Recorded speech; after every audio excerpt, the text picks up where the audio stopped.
시작하겠습니다. 안녕하세요. 이번 코로나 데이터 시각화 프로젝트 발표를 맡은 김지현, 정혜지입니다. 저희 조는 아직까지도 여전히 이슈가 되고 있는 코로나19 바이러스 예방을 위한 인사이트 도출을 주제로 시각화 프로젝트를 진행하게 되었습니다. 목차는 다음과 같으며 순서대로 발표 진행하도록 하겠습니다. 우선 주제 소개입니다. 여러분도 아시다시피 2020년 1월 20일을 기점으로 코로나19 바이러스의 국내 첫 확진자가 발생하였습니다. 이후 국내에서는 지역사회 대응 체계 강화를 위한 여러 방역 및 조치가 이루어졌으며 이에 따라 2월 중순까지 약 20명대의 확진자 수를 유지하며 코로나19 단계의 하향 조정까지 발표되었습니다. 하지만 31번 확진자를 기점으로 상황은 급변했습니다. 2월 18일에 확진 판정을 받은 31번 확진자를 시작으로 대규모 집단 감염이 발생하였으며 그 중심에는 신천지 사태가 존재하였습니다. 2002년 사스부터 메르스 그리고 현재 코로나 바이러스까지 발생하며 우리는 미래의 새로운 바이러스 출현의 가능성을 배제할 수 없었습니다.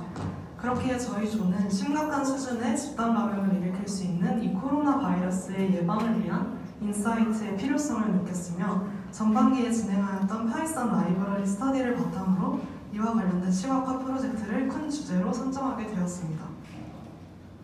이를 위한 데이터 수집을 진행한 결과 데이콘 주최 측에서 제공하는 확진 사례와 확진자 정보 및 이동 경로 등을 참고하여 진행할 프로젝트의 방향성을 잡았으며 가장 화두가 되었던 신천지 사태를 기준으로 직접 신천지와 관련된 확진자의 데이터까지 수집해보며 그 방향성을 구체화시켰습니다. 이를 바탕으로 저희 조는 신천지 사태에 초점을 맞춘 코로나 바이러스의 현황을 중심으로 데이터 시각화를 진행하게 되었습니다. 다음 그래프는 주요 감염 경로를 나타낸 시각화 자료입니다. 보시는 바와 같이 전체 중 60.8%가 신천지 교회에서의 감염 확진자로 나타나며 이에 따라 코로나 바이러스 집단 감염의 심각성을 파악할 수 있었습니다. 이를 바탕으로 신천지 관련 확진자와 전체 누적 확진자 추이를 파악해본 결과 신천지의 첫 감염인 31번 확진자를 기점으로 전체 확진자 수가 폭발적으로 증가했음을 알 수 있었습니다. 그렇기에 저희는 이렇게 파급력이 컸던 신천지 집단 감염 사태가 없었다면 관련 데이터가 어떻게 달라지고 어떤 인사이트를 얻을 수 있을지에 대한 의문점을 기반으로 이와 관련된 심도 있는 시각화를 진행하게 되었습니다. 이에 시작점으로 각 데이터에서 신천지와 관련된 데이터를 제거해 보았습니다. 데이콘에서 제공되는 유의미화 데이터에서 수집한 신천지 데이터를 제거하여 이에 따른 CSV 파일을 만들어 조금 더 세부적으로 설명하자면 첫 번째로 확진 사례를 나타내는 케이스 CSV 파일에서 감염 경로가 신천지 교회인 확진자를 제거하였습니다. CSV 파일을 데이터 프레임으로 불러들여 신천지 교회 감염 사례를 제거하여 다음과 같은 데이터를 도출해낼 수 있었습니다. 그리고 두 번째로 일자별 누적 확진자 수에서 신천지 관련 데이터 수를 제거하였습니다. 질병관리본부에서 매일 발표한 정례 브리핑을 참고하여 신천지 관련 확진자 수의 데이터 프레임을 별도로 구축한 뒤 그와 관련된 수만큼 제거하여 이에 따른 신천지 제외 누적 확진자 수 데이터를 도출해낼 수 있었습니다. 세 번째로는 지역별 확진자 수에서 신천지 관련 데이터를 제거하였습니다. 신천지 관련 누적 확진자 수의 데이터 프레임에서 확진자 수 데이터만을 가져와 지역명이 칼럼이 되도록 변경하였으며 이에 따른 신천지를 제거한 지역별 확진자 수 데이터를 도출해내었습니다. 네 번째로는 확진자 정보에서 신천지 관련 데이터를 제거하였습니다. 해당 제거할 관련 데이터는 1차 감염부터 5차 감염까지의 신천지 감염자 데이터 전체이며 이에 따른 데이터를 또 다른 데이터 프레임으로 구축하였습니다. 하지만 이 과정에서 수집되지 않았던 확진자 정보의 데이터들이 결측치로 나타나게 되어 이에 따른 오차를 줄이고자 신천지 사태의 중심인 대구와 경북 지역에 확진자 정보의 결측치를 따로 추가하여 보정해 주었습니다. 즉 확진자 정보에서 대구 지역에서 추가 29명을 더 제거하였으며 경북 지역에서는 추가 483명을 더 제거하여 다음과 같이 확진자 정보를 보정해 주었습니다. 마지막으로는 확진자의 경로입니다. 확진자의 경로 또한 신천지 변수가 큰 영향력을 차지했기에 이와 관련된 신천지 확진자의 경로를 제거해주어 또 하나의 새로운 데이터 프레임을 만들어 주었습니다. 여기까지 기존 데이터에서 신천지를 제외한 과정에 대한 설명을 마치겠고, 이어서 이 데이터들을 활용해 저희가 어떤 시각화를 진행했는지 다음 발표자가 말씀드리겠습니다. 네, 저희는 앞서 새롭게 생성한 데이터와 기존의 데이터를 가지고 시각화를 진행했습니다. 저희가 활용한 시각화 라이브러리는 다음과 같습니다. 시보는 다양한 시각적인 옵션이 설정 가능했다는 점, 플루리는 인터랙티브 그래프를 생성 가능했다는 점, 폴리움은 구글맵을 가져와서 지도 기반의 시각화가 가능하다는 점을 활용해 각각의 패키지를 이용했습니다.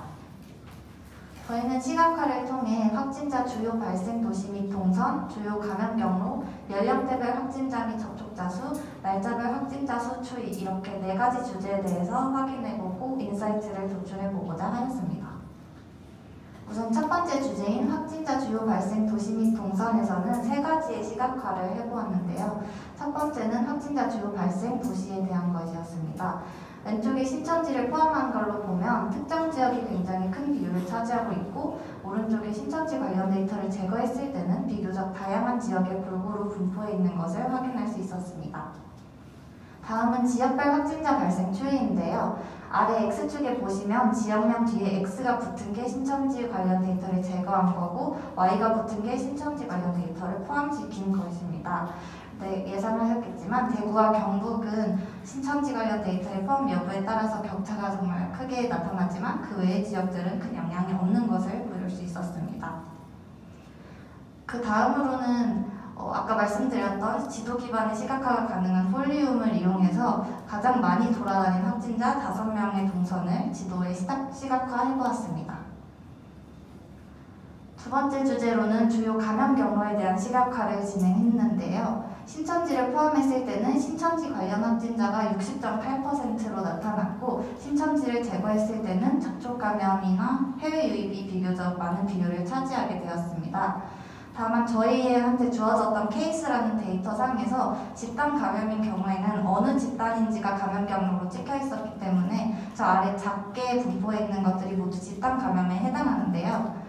그걸 하나의 집단 감염이라는 카테고리로 보고 계산을 했을 때 집단 감염으로 인한 확진자 수는 그 일반적인 접촉 감염 확진자 수에 비해서 신천지가 포함됐을 때 5.47배, 제거했을 때는 1.27배 더 많은 것으로 나타났습니다.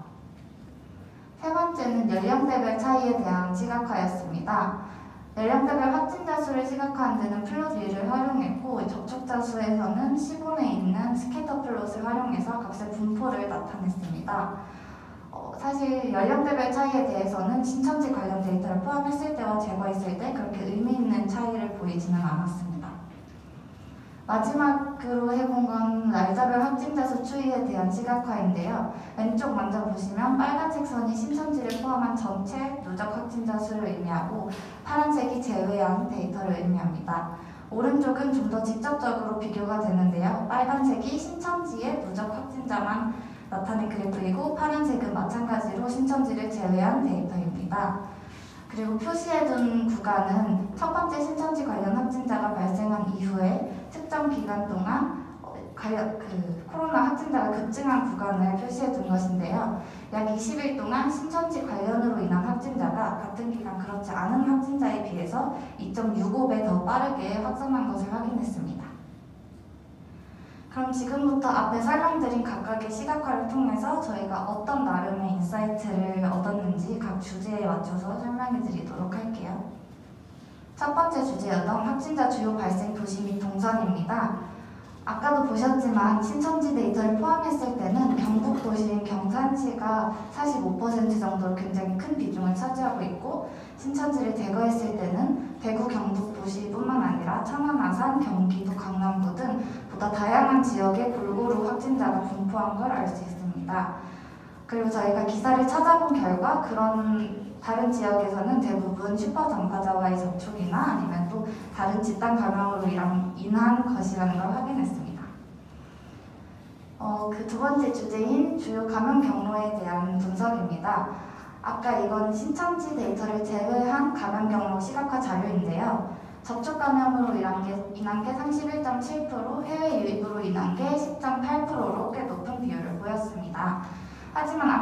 말씀드렸듯이 아래 자잘자잘한 아이들이 모두 하나의 집단 감염이라는 카테고리로 묶을 수 있었고, 그렇게 봤을 때 전체에서 집단 감염 비율이 34.3%로 결국 신천지 관련 데이터를 제외했는데도 집단 감염은 주요한 감염 경로인 것으로 나타났습니다.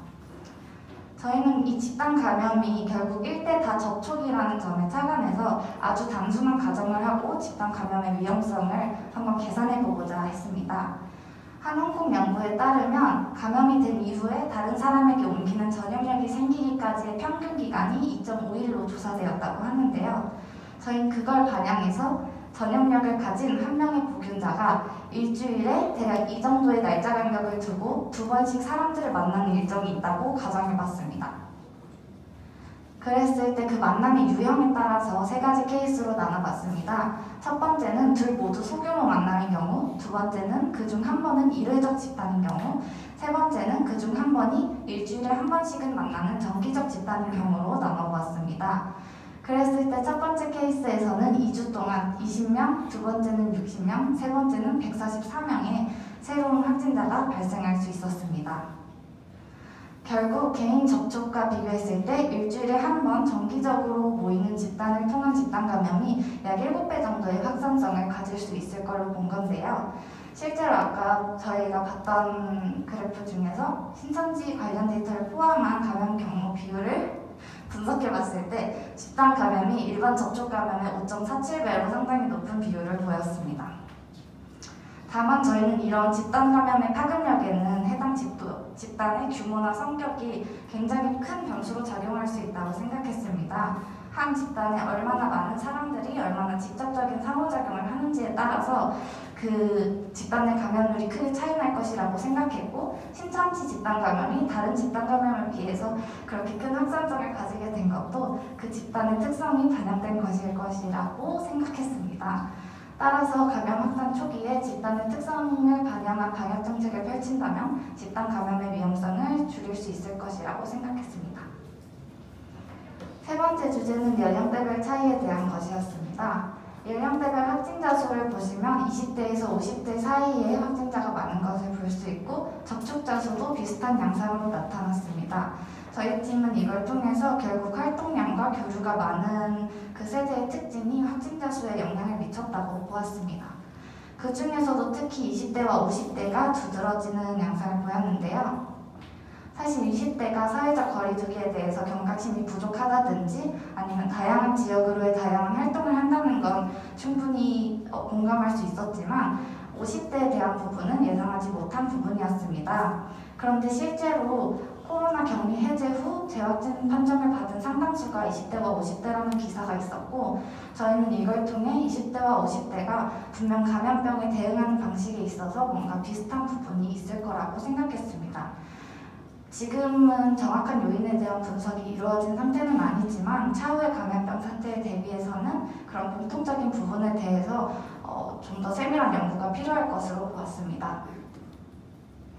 마지막 주제는 날짜별 확진자 수 추이입니다. 아까 보셨던 그래프에서 첫 번째 신천지 관련 확진자 발생 이후 특정 기간 동안 신천지 관련 확진이 2.65배 정도 빠르게 확산했다는 사실을 알 수 있었습니다. 뿐만 아니라 비슷한 시기 보건당국에서 실시한 전수조사에 의하면 신천지 관련자의 코로나19 감염 위험도가 2.5배나 더 높다고 합니다. 저희는 이렇게 확산 속도와 확진율이 모두 2배 이상의 수치를 보이는 걸 통해서 폐쇄성을 띤 종교단체가 결국 감염병 확산에 얼마나 큰 영향을 주는지 알 수 있었습니다. 결론적으로 저희는 신천지 관련 데이터를 모두 제거하고 비교해봄으로써 이번 코로나 사태 때 얼마나 신천지 관련 사태가 많은 영향을 미쳤는지 다시금 실감할 수 있었고요. 또 신천지 관련 데이터를 제거했음에도 집단 감염에 아주 유의해야 되는 것이라는 걸 알 수 있었습니다. 이번 코로나 사태 때는 감염 확산 초기에 그 발병지로부터의 국내 유입을 금지하자는 주장이 주를 이루었을 뿐 감염병 확산 우려가 있는 집단에 대한 고려는 좀 부족했는데요. 그러나 이번 신천지 집단 감염 사태를 통해서 앞으로의 감염병 사태에서는 가능한 집단의 규모나 성격을 반영한 방역 정책이 필요할 것을 제안하면서 발표를 마치도록 하겠습니다. 감사합니다.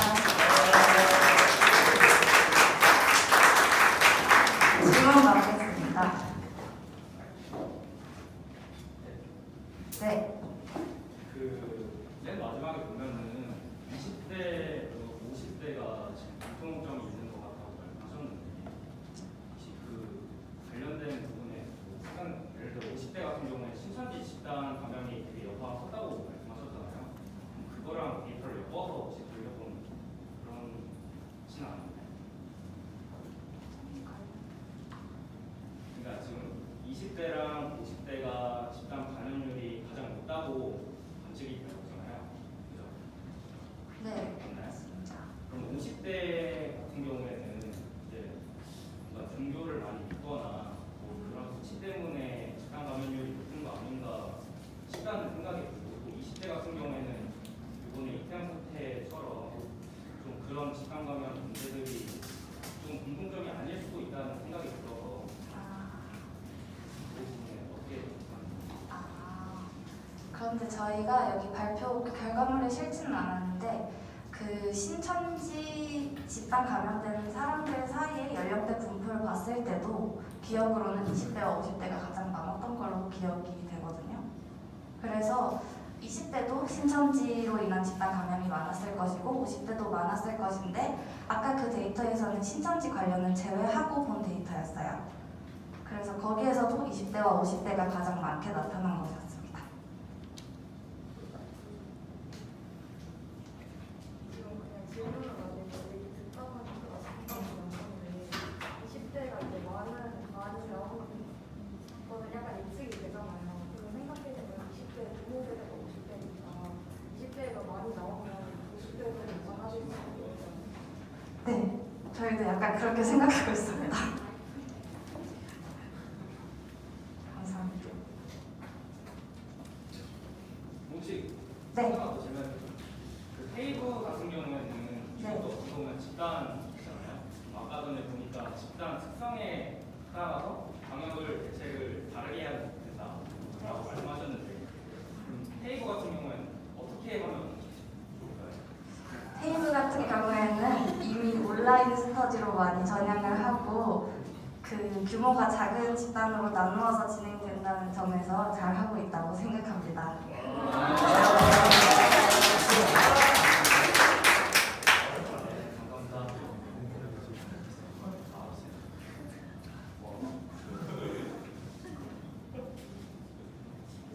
더 질문 있으신가요?